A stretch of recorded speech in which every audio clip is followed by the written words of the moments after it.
పునరావృతం అవుతా ఉన్నాయి. అంటే కాంగ్రెస్ వాళ్ళకు అవగాహన లేకుండా ఇవాళ రైతులకు కానీ, మహిళలకు కానీ, దళితులకు కానీ, మరి మిగతా అన్ని పక్షాల వారికి కూడా న్యాయం చేయలేకపోతుంది. అందుకే బాజాబ్తు మేము అంటా ఉన్నాం, ఏదైతే మార్పుతో ప్రజలు మీకు ఓటేసిరో ఎంత ఆశ పెట్టుకునో ప్రశ్నించే గొంతుకనైతే నేను మీ ఆడబిడ్డగా ఈ పార్లమెంట్ సెగ్మెంట్లో దాదాపు మహిళా ఓటర్ల సంఖ్యనే ఎక్కువ. కాబట్టి మా మహిళా సోదరులు, మా అక్కలందరికీ చేతులు జోడించి విజ్ఞప్తి చేస్తూ ఉన్నా, ఏ అక్కకైనా ఇబ్బంది అయినా మీరు నేరుగా నా వంట రూమ్లోకి వచ్చినా కూడా అక్క ఇబ్బంది అంటే కూడా మిమ్మల్ని ఆదుకునే అభ్యర్థిని నేను, మీ ఇంటి అభ్యర్థిని.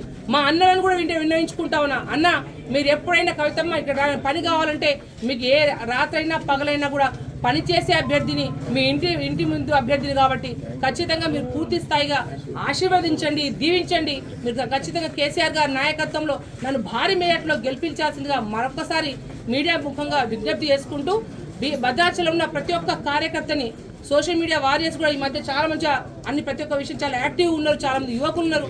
ప్రతి ఒక్క కార్యకర్త సోదరులకు మీరు సింహంలాగా అందరు నిలబడి ఈ ఆడబిడ్డకి పూర్తి స్థాయి దీవించి మాకు వెన్నంటే ఉండి మంచి మెజార్టీ ఇవ్వాలని చెప్పి ప్రత్యేక మీ అందరినీ కూడా మరొకసారి చేతులు జోడించి విన్నవించుకుంటున్నాను.